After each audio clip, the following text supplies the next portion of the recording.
Hello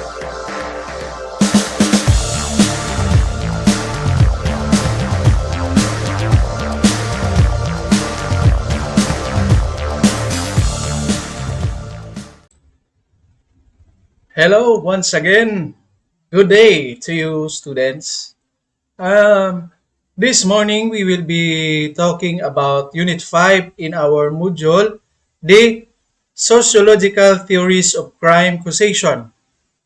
So for this morning, uh, the Sociological Theories of Crime Causation intends to give you a background on theories that explains sociologically why crimes were committed. Okay.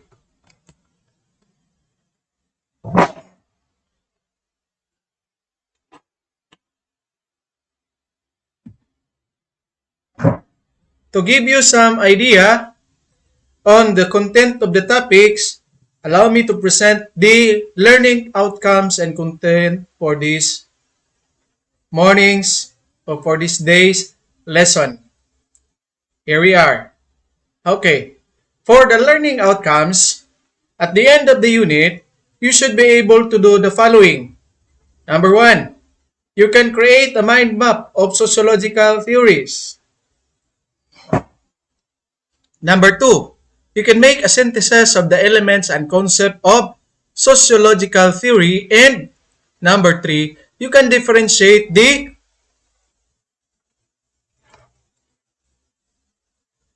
sociological theories of crime causation. For the learning contents, we have the introduction to learning theories. Second, we have also strain theory according to Merton, Agnew, Cohen, Cloward, and Owen. And we have also social learning theories or the SLT. This is according to Tarde, Akers, Sutherland, Sykes, and Matza. We have also Bandora. For number 4, control theories, we have Hershey, Rickless, and Hagan. Number 5, subculture theories, we have also social disorganization theories and the life course theory and other sociological theory. Okay. So for this topic, for this quiz, I will be uploading this in your Google Classroom or in your Schoology.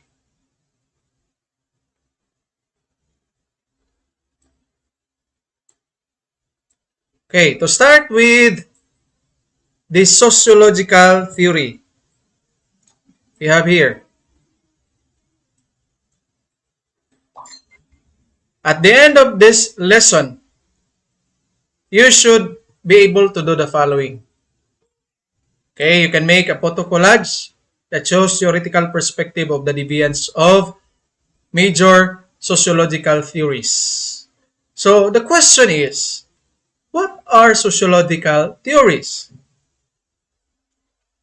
Sociological theories, when we say sociological, the first thing that will come up in our mind is about our surroundings.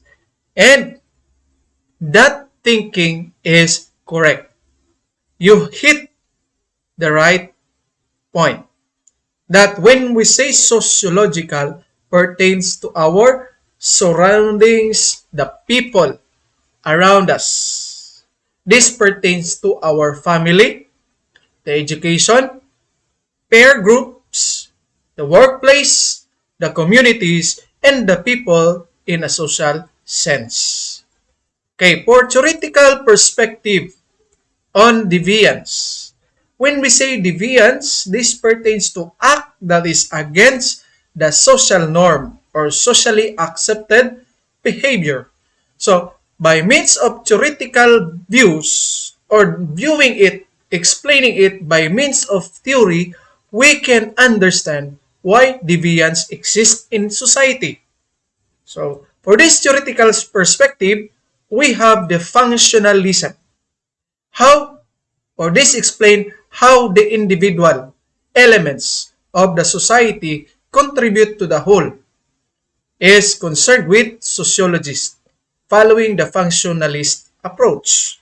So functionalist approach, it means that the people with regards to their identities has part and parcel of deviance in the society. They regard that deviation as an integral part of working society comes from this functionalist approach. Strain theory, in the other sense, a theory of social disorganization and cultural deviance are three functionalist interpretation of society's deviance. Second, we have also symbolic interactionism. Symbolic interactionism is an approach to explain how companies or social groups view behavior as deviant or conventional. It depends on the society itself, how we interpret, how we interact with the groups, and by that way, how we define good or bad. This involves differential association, social disorganization theory, labeling theory, and control theory falls within the realm of symbolic interactionism. So I know that you have already encountered this theory, but in this subject, we will further explain how these theories interact with one another in the society. The third one, we have also conflict theory, which look at the cause of crimes and deviance as social and economic factors. Conflict theorists consider these causes, unlike functionalists, as not constructive social rules. They see them as a proof of system inequality. It means that there is an inequality in terms of income, in terms of environment, in terms of social status. These are the things that conflict theory explains why deviance exists in the society. We also call it into question the theory of social disorder and influence the system and argue that the ethnic and socio-economic problems are overlooked as well as the social movements oversimplified. So, conflict theory signifies that there is also prevailing factors, especially in ethnic and socio-economic aspect that we overlook to explain why deviant exists. Furthermore, conflict theories also seek to answer the great gender, race, relationship with richness and crime.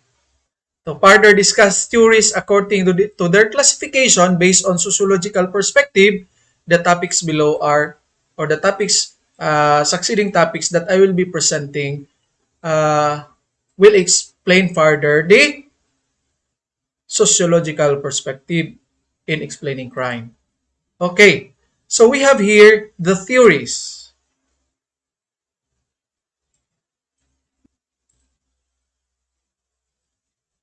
On sociological theories on crime causation. I have identified here 6 theories based on identified topics. Okay, so let's delve on this topic and explore more on this so that you will have a greater background on these things. Okay, okay.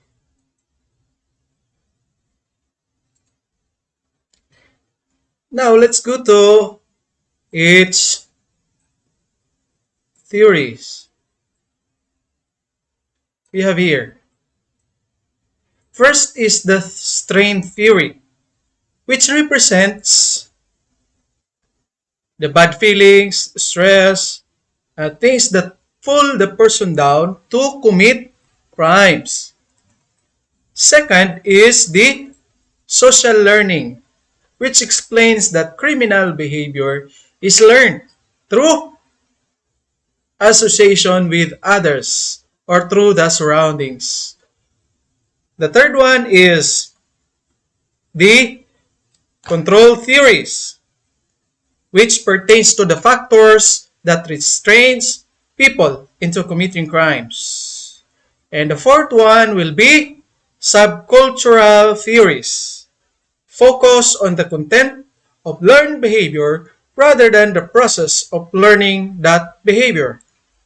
The fifth one will be the social disorganizational theories or disorganization theories, which explains that disorganized community causes crimes. And the last is the life course theory, which explains that crime causation is a developmental process that starts before birth and continue through the life course. So this is biological aspect throughout the life course of the person. So I will not present the activities presented here.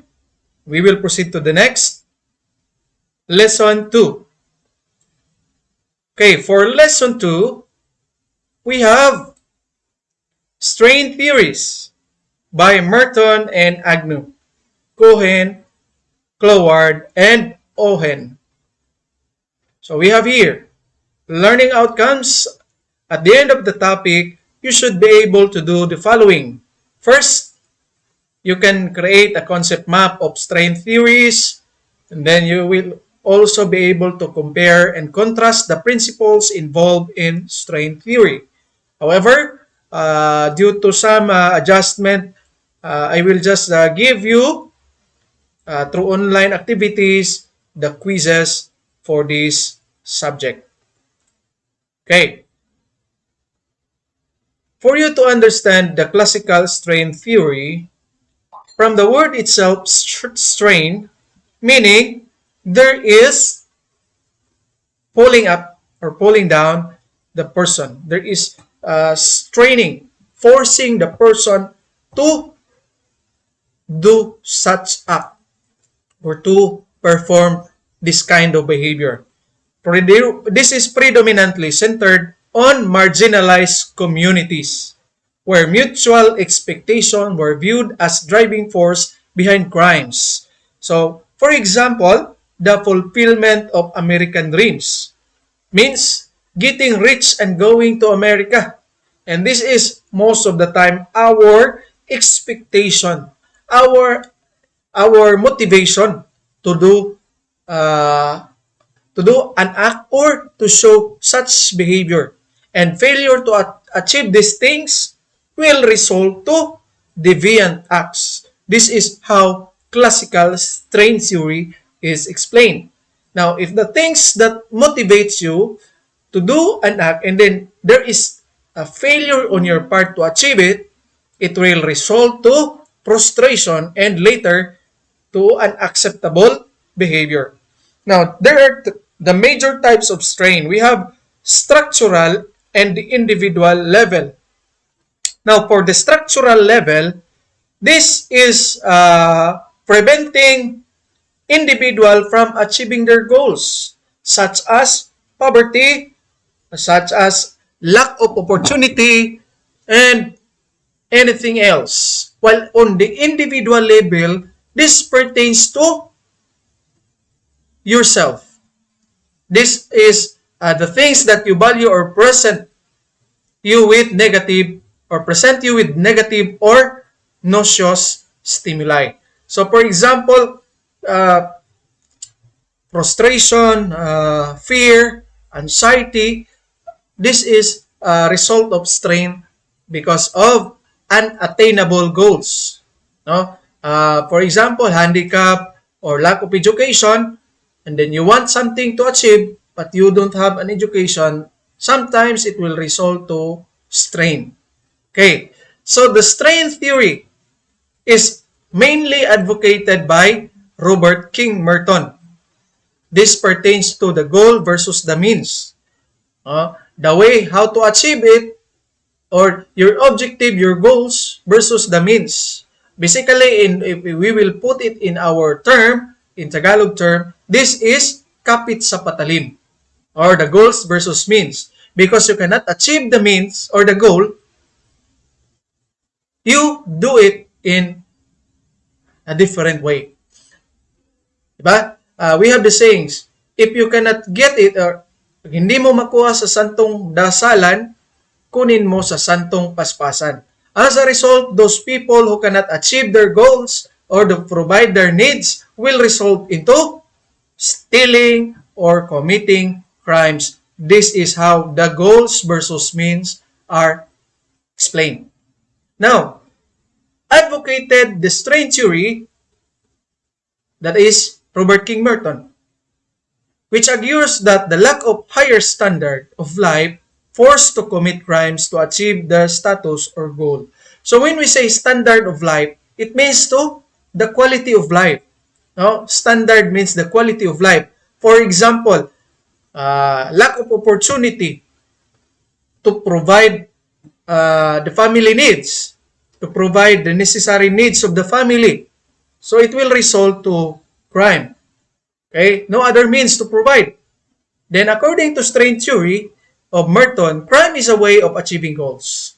And the root of crime problem is social structure, the rich and the poor. So the social structure in modern society, this is composed of higher class, middle class, and lower class. So these classes of society may commit crimes because of the lack of opportunity to achieve goals, or lack of means to achieve goals. Okay? And this pertains to kaning goals versus means. But we have a saying also that the result does not justify the means. What does it mean? Bisan pa og nadato ka, but the way you achieve the result is against the law, still it is not good. That is according to strain theory. So the result does not justify the means. Next, Merton's theory of deviance, which argues that crime is a result of people being socialized into expecting success but not achieving this success due to limited opportunity. So this is what I am telling you, that people committed crimes because there is a lack of opportunity for them to achieve their goals. Okay? So next is, we have here the illustration, the typology of strain theory.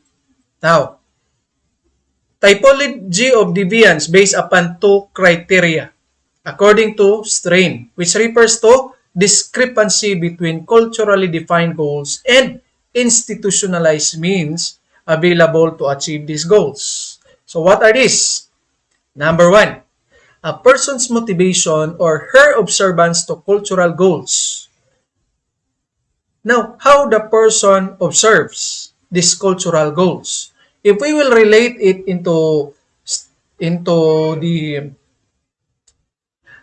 theory of personality as well as the morality, no, the consciousness and the conscience of the person, which is the observance of cultural goals, is important in identifying the motivation and the means of attaining the goals. Now, this explains that the motivation or person who are most likely less morally developed will result into deviance, as strain explains, because it is interrelated. And then person's belief on how to achieve his goals also contributes to how strain, or also an aspect on the explanation of strain. So we have here 5 types of deviance based upon the following criteria. First, conformist. Conformists are acceptance or accepts the societal goals and means. They conform with what is the standard. They follow with what is the set guidelines for the law. For example, if you want to be rich, you work, you study, and you achieve your goal, or you engage into profitable business, legal business. So that is conformist. You are conforming with what is legally accepted ones. Next, innovator. Number 2, accept societal goals but reject means. They want to be rich, but the means is illegal. For example, those who are engaged into drug selling, they want to get to provide with their family, however, they don't have any opportunity. So they engage into drug selling. That is innovators. They are innovators in the sense that they reject the accepted goals, but, or they reject the societal means of achieving the objective and adapting into illegal practices. Number 3, ritualist. Reject societal goals but accept the means. Okay. For you to be rich, you need to study, you need to engage into business legally. Now, ritualist, gi-reject nila na, but they accept the means. Means, I want to be rich. So how to be rich? Engage into drug selling. Yes, I will. That is ritualist. Retreatist, reject societal goals and means. Okay. What does it mean? Retreatist. For us to be rich, we will do anything so we can be rich. That is how it is. Number 5, rebels. Redefine both goals and means. Those new goals, they will create new goals not existed in the society, and they will create also new means which is not in society. Okay. So as you can see here, Robert King Merton's deviance typology, conformity, cultural goals, and institutionalized means, accept. For innovation, reject the institutionalized means, but the cultural means, accept. Now, for the ritualism, accept the institutionalized but bahalag against sa culture, still perform. For retreatism, reject all the means as long as he can perform the acts. Okay. So, for Merton's adaptation to anomy, Robert King Merton, anomy theory, or when we say anomy theory, that is David Imelda Kim. Pero gi-adapt po na siya ni Merton. Now, we have here adaptation of Merton. Okay, so as what I have said, now there is an adaptation of Merton's theory in the anomy based on presented. No? So here we are presenting here the adaptation of Merton on the theory. So first is on the theory of conformity. So accordingly, the most common types of changes is the conformity. So when we say conformist, it means that it is understood based on the explanation in the above explanation is that Conformity is conforming to the standards accepted by the norms of society. So, basically, if you can see here, the conformist, the conformists have understood and are seeking to attain societal goal of achievement or prosperity by legal means. So it is legally accepted, societally accepted standards in attaining the objectives in terms of the strain theory. Now, the bulk of college students may have been viewed because conformist after graduation they strive hard to achieve decent employment and achievement. So by this way, the example is about college students who perform well in school as well as they strive to finish the course and get good grades for them to achieve their aims to finish the college. Now, for criminologists, say for example, you finish the Bachelor of Science in Criminology, you will strive to gain achievement, to gain your goals by means of socially accepted goals, by taking board exam, by applying uh, for instance PNP, so you will apply for that matter. So in that case, you are in conformity, which is legally accepted means and procedures which is set by cultural and institutional norms. So this is how the conformity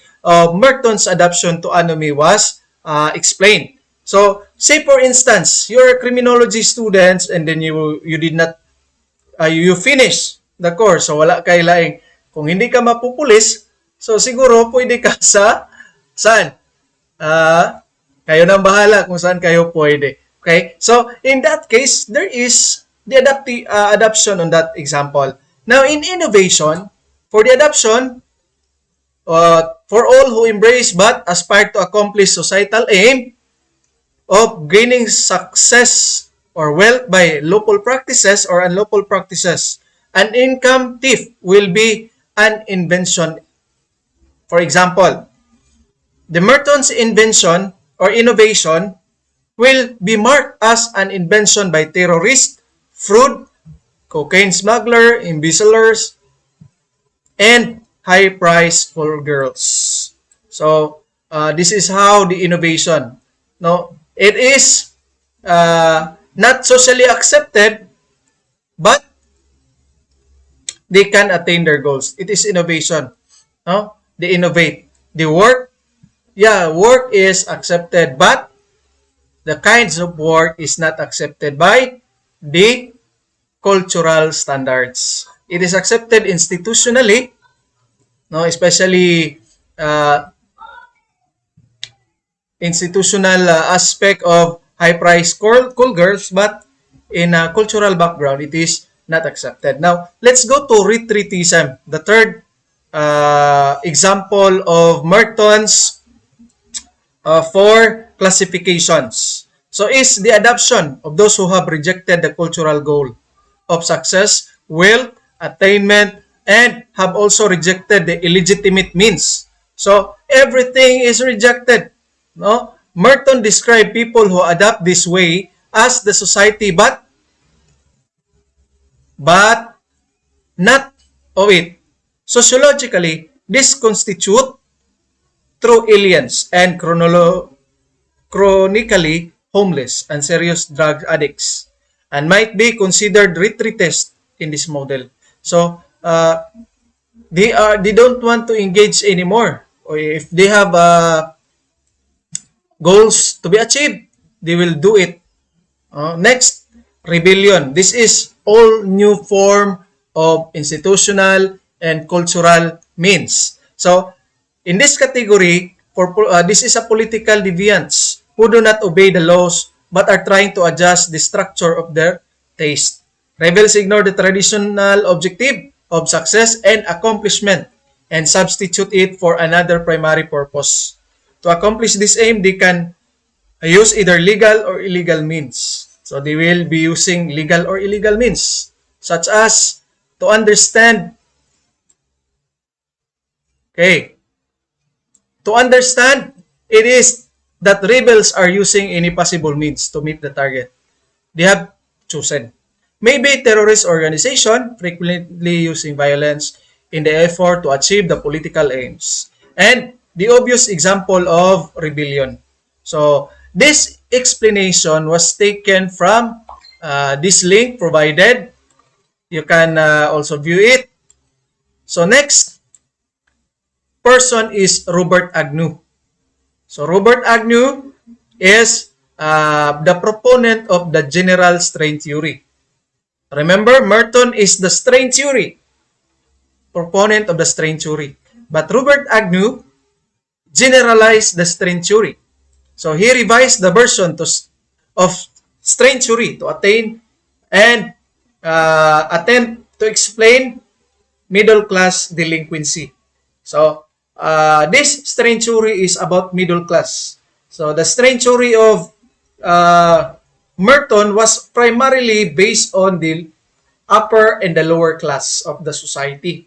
Now he also explains that adolescents are more concerned with achievement of immediate goals rather than long-term goals emphasized by classic strain theories, monetary success, or job status. So, as you can see, if you are still at adolescence, shall we say 17 to about 30 years old or 25 below years old. So, in that case, you are still at the brink of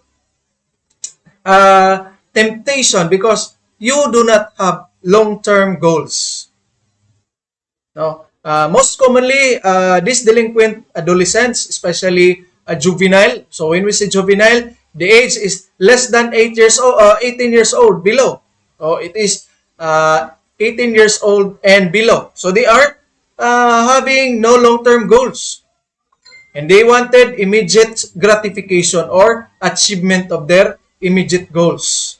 So if the age will increase, no, the age as the age increases, also the goals and the views of the person also changes. So basically, this is directed towards juvenile. Okay, so let's go to general strain theory. So this states that strain increases the likelihood of crime, particularly strains that high in magnitude are seen as unjust or associated with low social control and create some pressure or incentive for criminal coping. So this pertains to how the strain was magnified or greater in magnitude because of the associated low control, social control. If there is no social control, so what are the social control in the society? The church, the peer, the social media or the media, the education or the school, and the church. These are institutions which is responsible for giving social control to juvenile. Now, without this or absence of this institution, there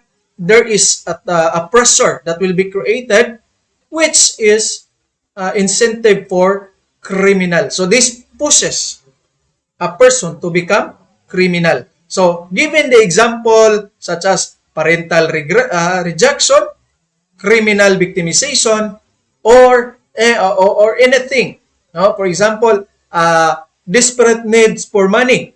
No? And discrimination will lead to this general strain. So, as a result, the person will be pressured to commit any violation of the criminal law or any violation of socially accepted norms or socially accepted behaviors. So this strain increases crime for several reasons. So most notably, they lead to the range of negative emotions. So being or having a negative emotions, having a pent-up emotion, so it needs to be released. Now, the juvenile will create a shall we say most commonly if there is a pent-up emotion, there is what we call as displacement. So as I have mentioned previously, that displacement is displacing the emotion towards object or towards person. No, in this case, uh, a crime may be committed or a crime is possible, no, as a response to this pent up emotion or the pressure built up within individual emotions. Now crime may be also can be reduced or escape from strain, such as for example thief to obtain money, running away to escape abusive parents. So why others committed thief? Because they want to obtain money for their needs. Other things are, for example, uh, boyfriend and girlfriend. No? Most commonly nahitabo if the female is restricted or dili ganahan, the parents are not liking or not liking the boy. Hindi niya gusto yung naging boyfriend ng kanyang anak. So, parati nilang kinokontrol yung kanilang anak. So, it will result to running away or escaping away to that parents. So, it is better that this strain theory, general strain theory can be applied. So, if you have noticed, if the parents are very strict to their young child or young lady, there is a tendency that this lady, when they go out from the house, they will become, ug sa, in our terms, nakagawa sa kwadra or that is how strain theory explains about it. Now, also, seek revenge against the resource of strains or related targets and alleviate negative emotions through the use of illicit drugs. So, why there are a lot of youth use drugs because they want to escape what is happening in their houses. Diba? So that is how General Strain Theory explains. Now, a range of factors, however, influence the response to strain or strains or forces coming from the outside, pushing the boundaries, pushing to the limits of the child or the limits of the person, and as a result, it will create pent-up emotion, and this emotion, as a way of criminal coping, it will commit a crime. Okay? Or that the person will commit a crime. So this explanation was sourced out from the link provided here. Okay? So next, we have Agnos three categories of strain. So first, failure to achieve positively valued goals. So what is this? Okay, so what is this? There is a failure to achieve positively valued goals. How? So for example, positively, I cannot reach this because I don't have money. So the result is general strain. Now next is removal of positive stimuli. So what is positive stimuli? For example, naipit na, no? Naipit. Stimuli is this is the force that will make you act. For example, pricking needles. Yung i-prick ng needle, yung kamay mo, before it will reach in your hands, there is a stimulus. You will feel something like you are hurt, even if the tip of the needle is not yet touching your skin. So this is stimuli. Now, the same with the positive stimuli, if the removal of it, for example, reward, if the reward will be removed, now there is the strain will not be prosper. For example, a person is frustrated. She tries to work hard to study well, and at the end, he was not employed. No, so the removal of the positive stimuli, the result is crime. Now, there are a lot of things, there are a lot of situations like that, that those who work, uh, the stimulus is removed, no? For example, pricking needle is removed. So, even if wala na yung needle, makakita lang kag needle, you can think that there is a freaking needle. Okay, next, introduction of negative stimuli. So, there is a strain when there is an introduction of negative stimuli. Okay, in an attempt to explain at high rate of male delinquency as compared to female delinquency, Agnew and Broyd analyzed a gender difference between the perception of strain and the response to strain. The first area that was explored was the amount of strain that people of certain gender experience. So according to stress research of Agnew and Brody, compiled, women tend to experience as much as the strain than men. Okay, so it means that women are more pressured, can be easily pressured more than men. So it means mas taas og chance, there is a high possibility that yung mga babae will be influenced by the strain. So compared to men. Now, since women experience more strain and commit less crime, Agnew and Brody investigated the different types of strain that women and men experience. Okay, so these are the result.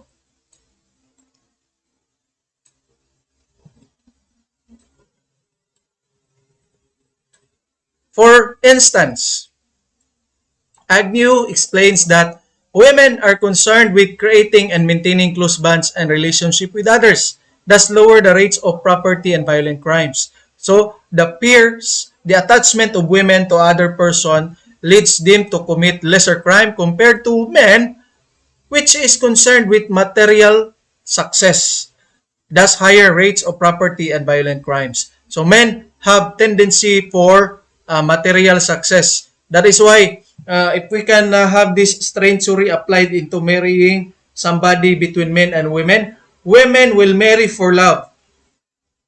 Do you believe that? Women will marry for love. Then there are tendency that men will marry for stability. No? What does it mean? It does not mean you don't love that. Love can be developed. But men marry for stability because there is success, material success. No? Ang lalaki, gusto ng lalaki na mapangasawa is yung magiging contributor ng success nila. Pero yung women, they want to marry because of love, because of this close bond and relationship. While man is different.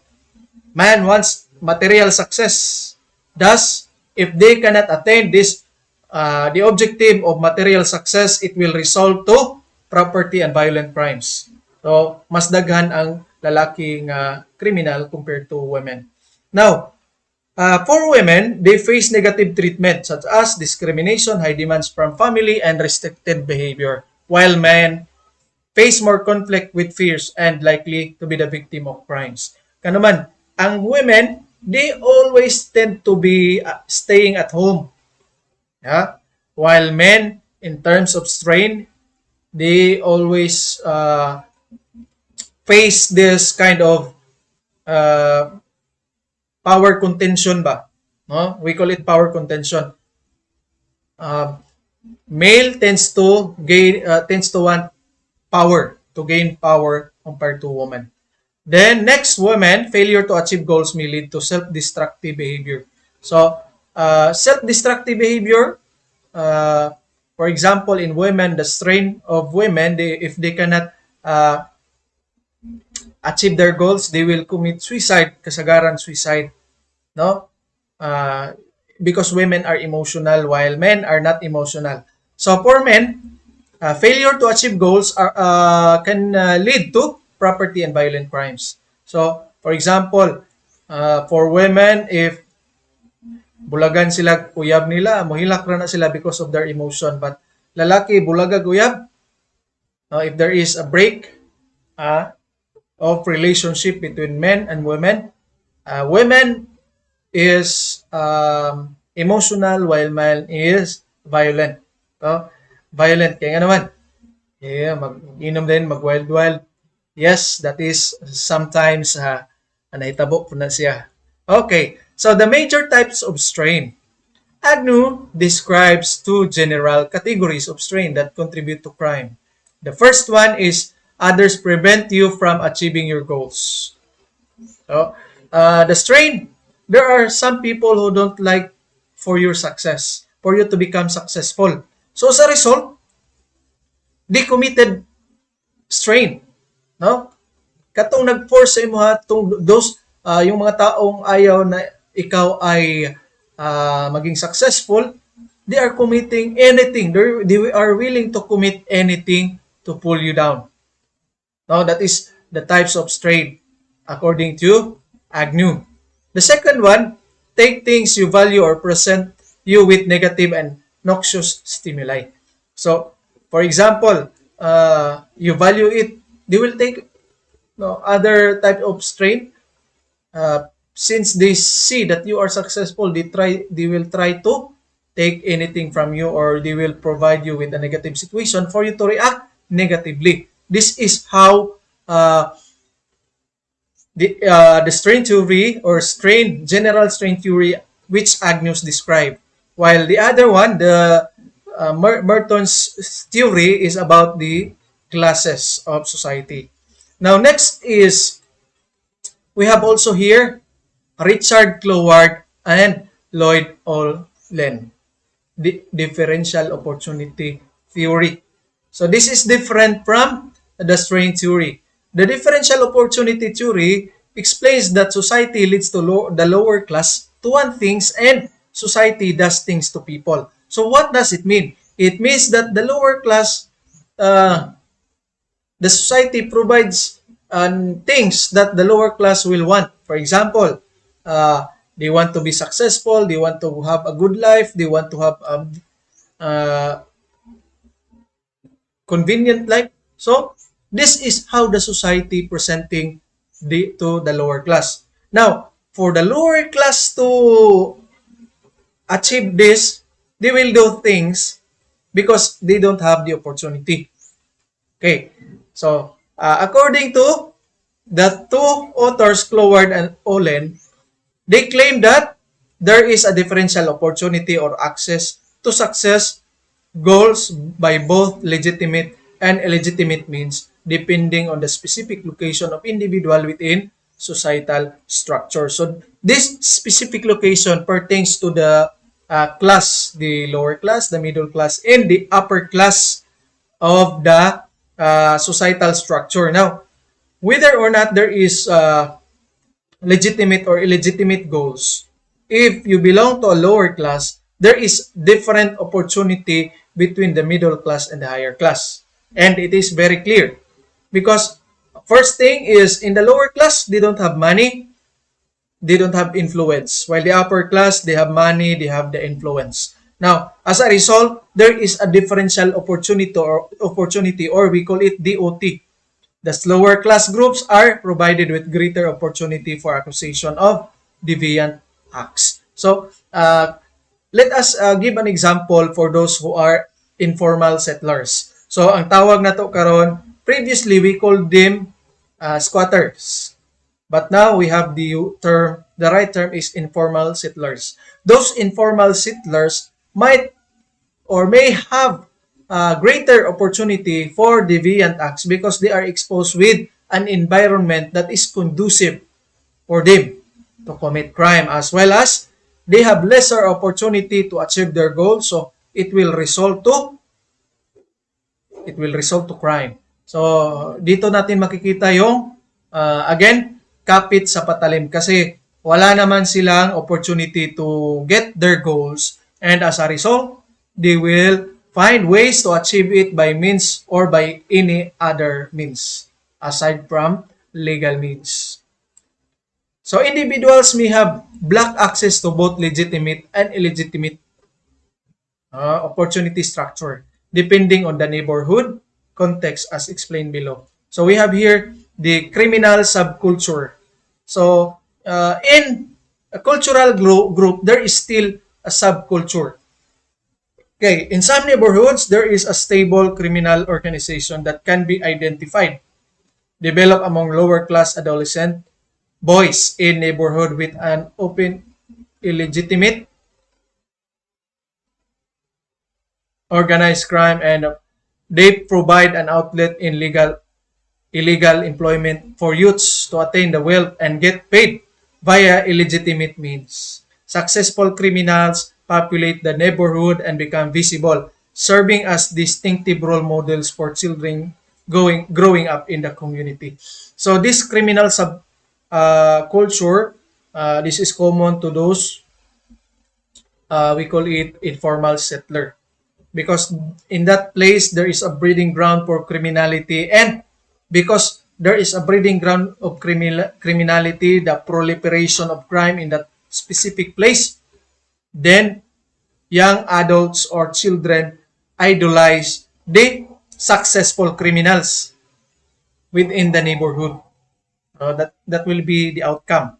So since there is criminal subculture, there will be times that there is also conflict subculture. As the community get into bigger and wider coverage, then there is a form of subcultures. So this subculture theory in other communities, there is no dominant criminal organization with several groups competing for control. There are instances that the group will compete for the control of this subculture. No, they wanted to become the leader of the pack. So kung if in the animal kingdom, they want to become leader of the pack. So they will compete with each other subculture.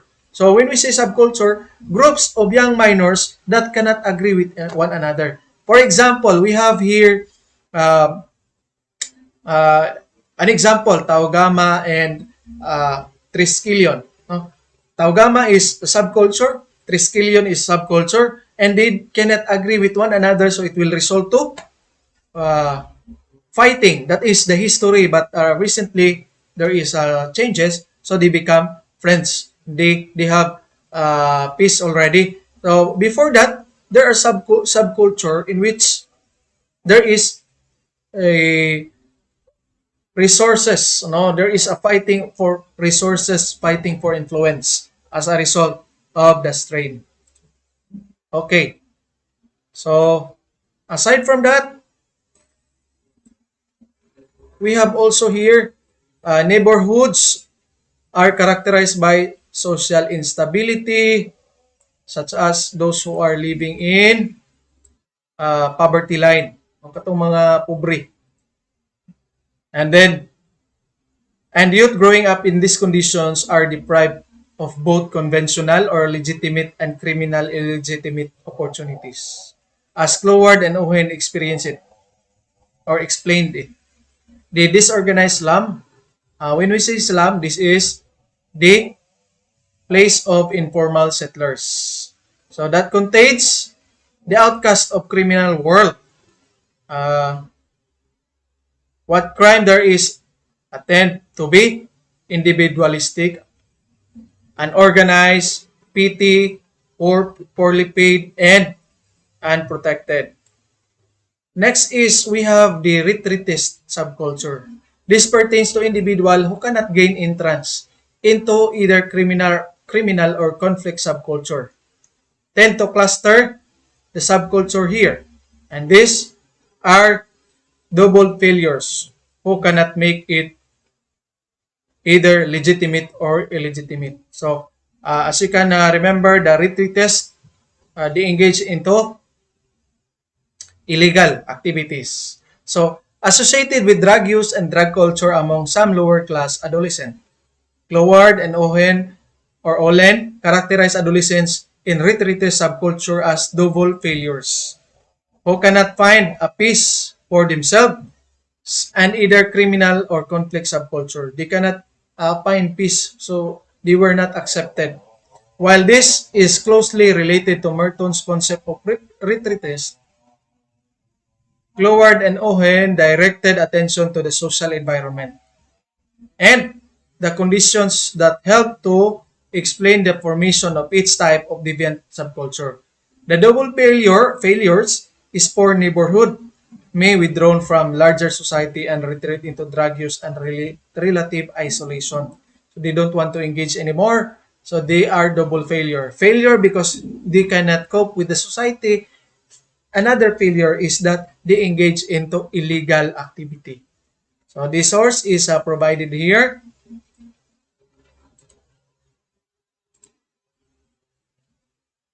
Okay. So for the learning activity, I will just post the learning activity in your Schoology or Google Classroom. Okay, next is Albert Cohen and the subculture theory of delinquency.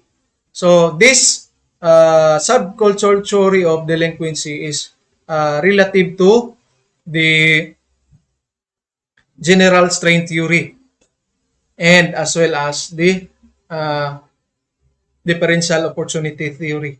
So Cohen claims that lower class cannot socialize effectively as the middle class in what is considered appropriate middle class behavior. So poor cannot socialize well with middle class uh, because they lack of socialize characteristics to socialize with the upper class. So thus lower class gathered together to share their common problems, forming a subculture that rejects middle class values. So Cohen called this process as reaction formation. So if you can remember, there is a reaction formation. It means that there is an action that was made because of the action of other party. Okay, for example, you have been bullied. So your reaction is that you tend to withdraw from them. You don't want to associate yourself with them. So that is the result. Next is much of this behavior comes from the to be called delinquent behavior.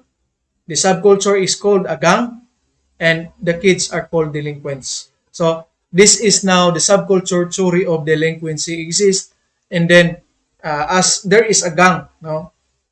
Gang is separate from fraternities. Gang are engaged into illegal activities, while fraternities are engaged into productive activities in the society, such as community outreach, community service. So it is different from that perspective. So in his book, the Book of Cohen, Delinquent Boys, Cohen introduced the idea of delinquent subculture. Cohen argued that the lower class or working class boy may find himself at the bottom of the status hierarchy in the middle class school and the larger middle class world, and to a degree to which the values of middle status or middle class, either because he value the good opinion of middle class person or because he has to some degree internalized middle class standards himself. He faces problem of adjustment and is in the market solution.